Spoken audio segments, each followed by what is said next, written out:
बेटी का बोझ। कविता अपने माता पिता की बहुत लाडली थी।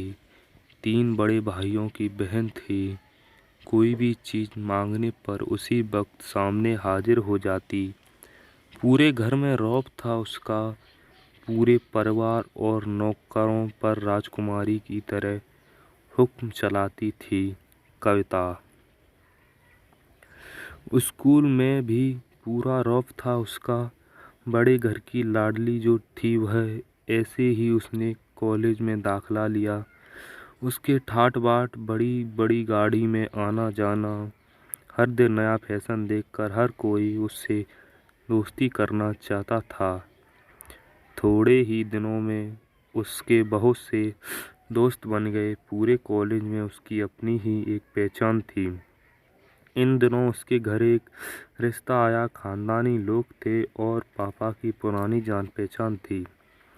उनके साथ कविता के साथ कोई जबरदस्ती नहीं थी, पर कविता ने फिर भी हाँ कर दी, क्योंकि वह अपने परिवार से बहुत प्यार करती थी। वह जानती थी कि वह लोग उसका अच्छा ही सोचेंगे। लड़के का नाम राज था।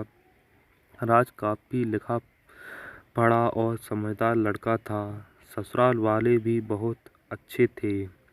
ससुराल में कविता की जगह वैसी ही थी जैसे कि मायके में। कोई भी कार्य कविता की सलाह के बिना नहीं होता था। सबकी लाडली बहू बन गई थी वह। फिर उसके घर एक बेटे का जन्म हुआ। राहुल कविता को जान से प्यारा था। पोता पाकर ससुराल वाले तो फूले नहीं समाते थे। कविता कभी कभी सोचती कि उसकी किस्मत कितनी अच्छी है। उसका हर अपना उसे कितना प्यार करता है। चाहे जीवन में कैसा भी समय आए, मेरे अपने हमेशा मेरे साथ हैं। मैं अकेली नहीं हो सकती। कितनी खुशकिस्मत हूँ मैं। पर शायद कविता की खुशियों को उसकी अपनी नज़र लग गई थी। एक दिन वह मायके जाने की जिद पर कर बैठी। राज को बहुत काम था, लेकिन वह फिर भी उसे ले गया। रास्ते में उनकी गाड़ी अन्य गाड़ी से टकरा गई। कविता, राज और राहुल बहुत बुरी तरह से जख्मी हो गए। काफ़ी दिनों के इलाज के बाद राहुल तो ठीक हो गए, लेकिन कविता पूरी तरह ठीक ना हो सकी। सर पर चोट लगने के कारण वह अपनी आंखों की रोशनी खो बैठी। अब कविता की किस्मत में जैसे उल्टे पांव चलने लगी। मायके वाले कुछ दिनों तक उसे मिलने आते रहे, फिर कभी कभार फ़ोन ही करके पूछ लेते कि अब कैसी हो। धीरे धीरे ये सिलसिला भी कम हो गया। ससुराल वालों की सहानुभूति भी कम होने लगी। घर में किसी को पास बैठने के लिए कहती तो जवाब मिलता, बहुत काम है, अब तुम भी हाथ नहीं बटा सकती। राज भी चिड़चिड़ा हो गया था। बस राहुल ही था उसके साथ, जिससे साथ हंसते खेलते अब उसका वक्त गुजरता। एक दिन कविता के हाथ से कुछ सामान गिर गया, जिसकी वजह से राहुल को हल्की सी चोट लग गई। कविता के सास ससुर ने राहुल को उससे अलग कर दिया कि कहीं उसके ना देखने की वजह से बच्चे का कोई नुकसान ना हो जाए। कविता अंदर से टूट चुकी थी। एक दिन उसके सबके सामने मायके जाने की इच्छा रखी तो राज उसे तुरंत मायके छोड़ आया, जैसे कि वह भी चाहता था, लेकिन राहुल को उसके साथ नहीं भेजा गया। कविता कभी राहुल से दूर नहीं रही थी, पर अपनी कमी के कारण उसने ज़्यादा बहस नहीं की। कविता को लगा कि वह 3-4 दिन वहाँ रहेगी तो थोड़ा हवा पानी बदल जाएगा, क्योंकि वह कितने दिनों से कहीं भी बाहर नहीं गई थी। घर वालों की इतने दिनों बाद उसे देखकर कितने खुश होंगे।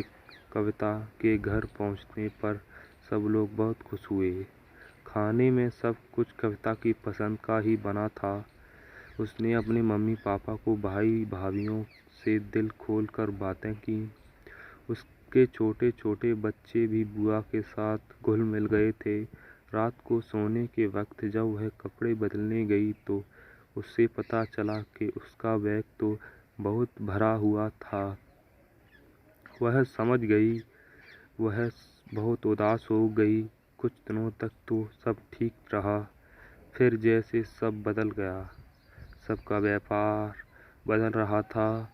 वह लोग जैसे थक चुके थे। उससे सब लोग घुमा फिरा कर पूछने लगे कि राज कब आ रहा है, उसे ले जाने।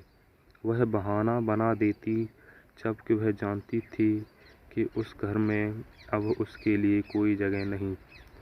कविता से चलते वक्त कुछ न कुछ नुकसान हो जाता। थोड़ी बहुत टोका टाकी उसे सुनाई देती, वह टाल देती।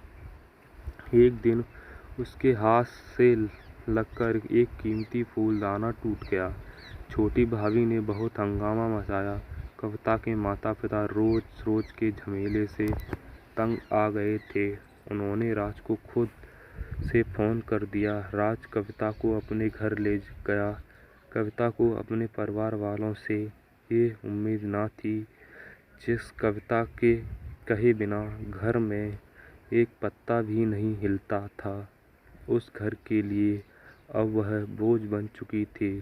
राज के साथ ससुराल आते वक्त वह बहुत खुश थी, क्योंकि वह अपने घर जा रही थी, अपने जिगर के टुकड़े राहुल के पास।